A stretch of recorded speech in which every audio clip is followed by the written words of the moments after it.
All right, so the first thing you want to do is find a shelter or a rescue. So to save you time, I actually made a list of about 30 to 40 organizations in the New York area. It's organized by borough, so you can filter on where you live, put it into Google Maps, and then just see which one's closest to you. This is important because when you foster for an organization, you want to make sure they're close to you. And sometimes they won't choose people that live too far because oftentimes when you have kittens that need vaccinations or cats that need medical treatment, and usually their vet team is pretty close to them. So, you don't want to live in like Staten Island and go to the Bronx to just foster a cat. It doesn't make any sense for anyone involved. So once you found an organization, you want to apply to the foster program. And I actually pulled the link for that too in the sheet. So just click to it and you should be able to get started. And so this application will probably take around 20 to 30 minutes for an application. And what they're really looking for are three things. One is your living condition. Two is your experience. Three is kind of who you are as a person. And so I'll go through each one real quick. Your living condition will determine kind of how they match the fosters that need help. And so what I mean by this is, do you live with kids? Kids can kind of be sometimes rambunctious if they're really young. It may not be good for a shy cat. Do you live with other adults? Do you have roommates? Do you rent your own? Do you have window guards? Does your building even allow pets? Like things like that,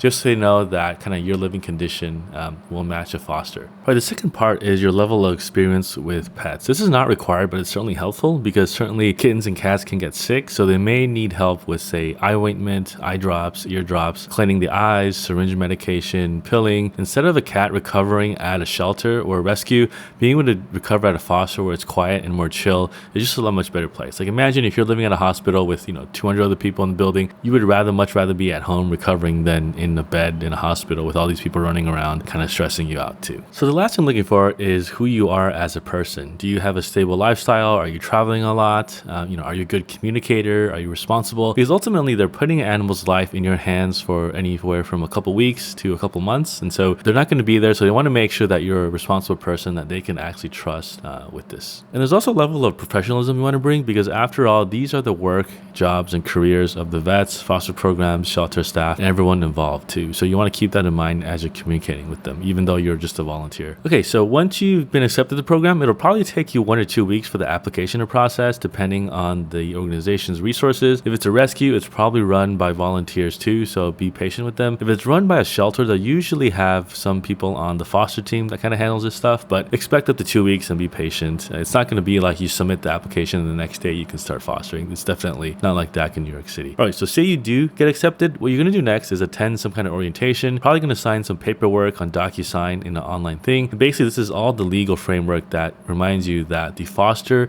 is under the legal supervision of the organization. You actually don't own it. And so what that means is any medical conditions or kind of ultimate calls on when they get adopted, you have to kind of comply with that and just work with the foster team. That's not to say that your opinion is not used at all, but you're the one that ultimately lives with the foster, so you can provide input on their personalities. You can take photos and ultimately help them get adopted, but we're not quite there yet. So the next thing you want to do is actually prepare your home. I found that in New York City, our apartments are small. Just use your bathroom, put the litter box by the bathtub, and that should be good to go. If you don't have space in your bathroom, what you can do is use a corner in a room, like in the living room, and then set up like a little pen and put them there. So if you want to be a little bit DIY with the pen, you can use like say mirrors, lay them on the ground, and just kind of build your own den so they have like a base camp where they can get started and know that it's always a safe space that they can go to. So the next thing you want to do is kitten and cat proof your home. And to do this, just put yourself on the floor and kind of look at where a cat or kitten could hide. Some good places are between the sink and bathtub, maybe in the AC units underneath the PTAC heater unit, maybe behind the fridge, washer dryer, things like that. And if you want to block out these places, just use a cardboard box from Amazon after you've gotten your package, cut it up, tape it up, and you should be good to go. What you also want to do is get a dedicated small trash bin just for cat litter, because you don't want to just put it with your regular trash